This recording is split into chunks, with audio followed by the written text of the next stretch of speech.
Hello. So this is the tutorial for the raise style earring. There's a bunch of different color palettes. This video is not going over every detail of your kit because you have a step-by-step pattern in there. It's going over a couple of the kind of important parts. So it's going over how we're going to add our wire guard at the top there and how you're kind of starting and going on each row, which is a 2-drop brick stitch increase, and then how you're attaching it at the bottom. And there'll be a bunch of fast forwarding in my beading at the bottom there, or throughout the middle, I guess I should say. So we're starting with our first 4 beads. So we're going 1, 2, 3, 4. So we're starting for our first 4 beads. Why it's in that order is because we want to hide our tail in amongst our beadwork. Oh my god. Okay, I'm not restarting because this stuff happens in real life. That's the wrong order. So we're starting with our 4 beads. We want about 1 inch of tail. I'm going to go up through 2 of the beads so that I'm creating a loop. You can go all the way back around if you prefer. There's plenty of room inside the beads to do that. I'm going to grab my wire guard. I'm going up through one side of the wire guard. It doesn't really matter because it's going to flip around. And we're going to let it rest against our work here. Okay. Then you're going to go through your other beads. You see that? And down. I find if I pinch it between my fingers, my thread will go in through the wire where it's supposed to go. Where's my camera? The light is better here. It will go in between there if you pinch it between your fingers. So now I'm going to loop around. Now the step-by-step that comes with your kit shows you all of this. This is just kind of to help you. So I'm looping around again, keeping it pinched and watching where the thread goes, and you can see that they're in the canal there. I don't know if that's a word, but we're going to call it a canal.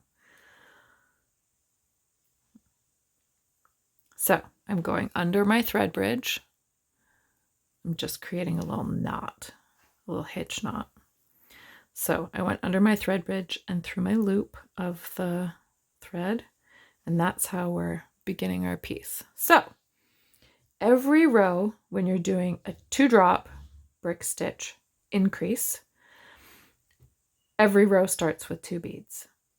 Okay, so we're grabbing one. Did I say every row starts with 2 beads? Every row starts with 4 beads. Did I say 2? It's 4.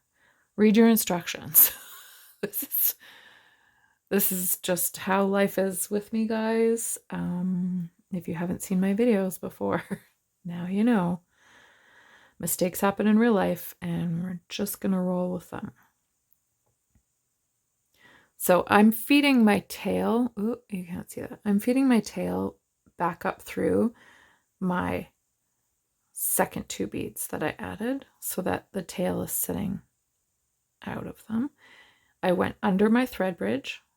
Okay.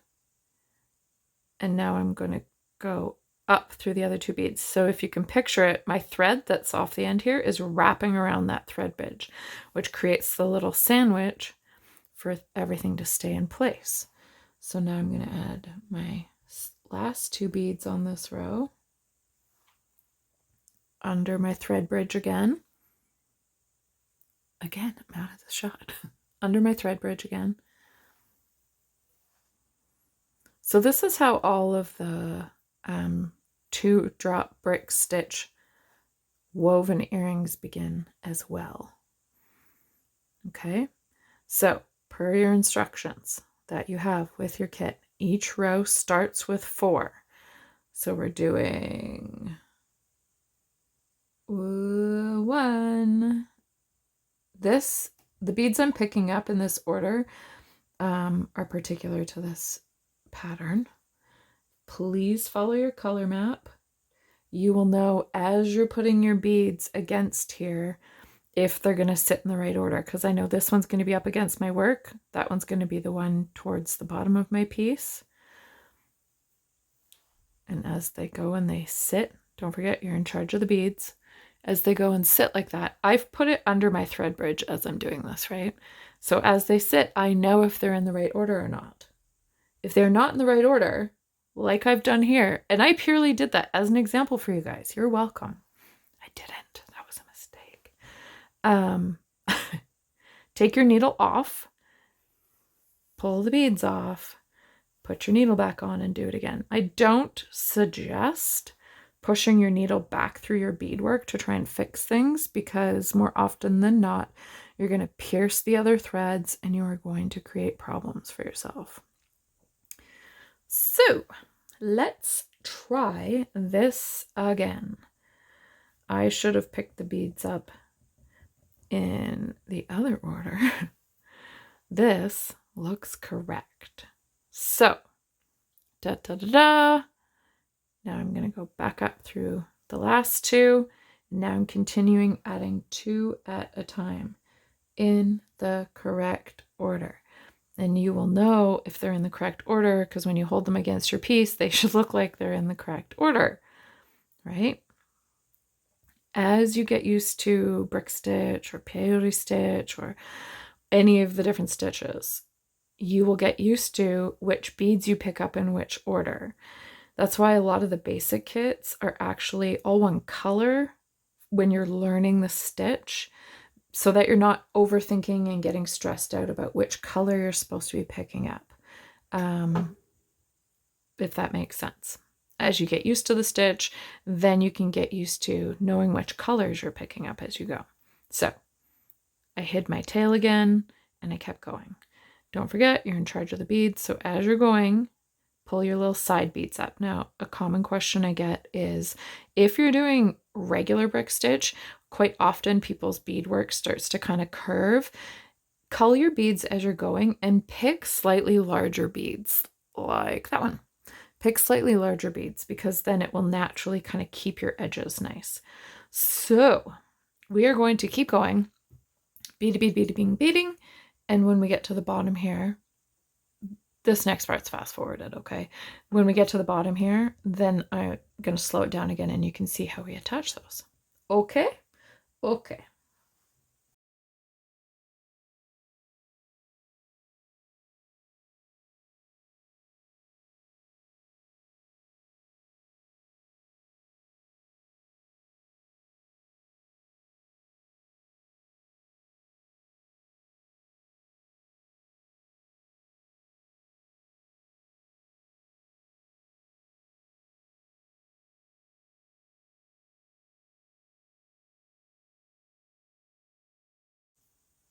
Okay.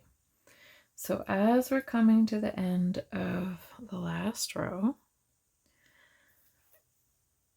we don't do anything really crazy.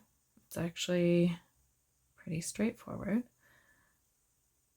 Beading is really about the tools, which are the stitches, and problem solving your ideas. So I guess that's why I really like doing all these little tutorials and kits for you, so that you can have some fun learning the different stitches, because then when you have ideas, these different stitches and the different problem solving techniques that we all use who have some experience, I've been doing this for a long time, can help you create the ideas you have in your brain, which is my goal. Okay, so attaching our little finding to our beadwork. So I've come out the bottom. We don't have a front or back on this. I'm going around my finding with my thread, and I'm going to go back up through this bottom row, okay? So just the 2 beads. You're going to have to kind of hold this here for a minute. I'm going to go down through the next 2. I find it easier to keep repeating the same thing. So behind my finding, pull that tight again, around my finding, and then back up this next 2 again, okay? So I'm just going around the finding, up and down the beads. in that last foundation row. We're going to call it a foundation row because it's the foundation for adding our piece. So around my finding, up through the next 2 beads. Okay, we're doing that with 4 sets of beads here because we want this to line up center with that guy. So down the next 2.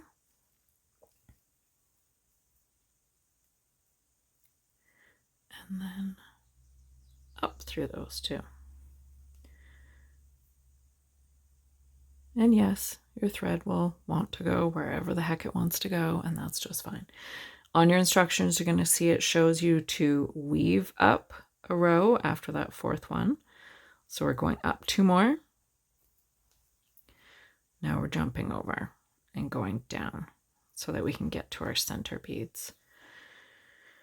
Now, depending on the beads you're using, the color palette, things like that, sometimes you'll notice beads are a little snug at this point because you're adding more layers of thread in there. Don't panic. Twist your needle if you're having trouble and it feels stiff trying to get your needle through, okay? You're going to grab pliers and you're going to twist it. You're going to kind of roll it in the pliers. Don't just jam it out. Okay, so I've gone through. I'm coming up through that hole and now I'm going back up through my beads again. Get the idea? So we need to weave back over to our next set that we're going to do because we're skipping a set here. We skip these ones and we're skipping those ones. So in order to skip, because this is kind of an offset brick pattern, I can go up a row higher and come back down. And that lines me up perfectly with where I want to be. Problem solving, right? So that's the whole idea, is all these different techniques. Once you feel comfortable with them and you have them under your belt, then you can have some of your own ideas. So see how that was getting stuck? I could feel it was not stuck. You'll get to know the difference. A lot of beads that have coatings on them, you'll get stuck. Anyway, tools for your tool chest in your beading journey. That's what I'm trying to give you here. And make cute things along the way. Or wicked awesome things, or whatever you would like to call your designs, or my designs, or somebody else's designs. Whatever. Not a big deal if you go around the other way. And up through our last set. So now we have it sitting how we want it to sit. And to secure this, you just are going to weave up a bit. Whatever works for you. If you noticed some of the beads you chose or some of the beads in one of the kits are a little snug, then weave around them, get creative. We're just doubling back on ourselves here. So you can do it a couple different ways. You can do a little hitch knot in the thread bridge area here, or sometimes if I know my piece is pretty sturdy, which I can tell this piece is, I will just double back on myself in my beadwork, meaning I go back the other way, create a section where I'm kind of weaving around a little bit, and sometimes even going through the same beads again if I feel like I have room, so that when the thread pulls against it, it's pulling against itself. Okay, so you should have a decent amount of extra thread there, and you are going to just cut that off nice and close. And you are done. Attach your little ear hook on there. You could always slide your ear hook on here before you start, if you so wish. And here we go. Oh, that was an annoying sound. You are welcome. So those are the rays earrings. See you in another tutorial.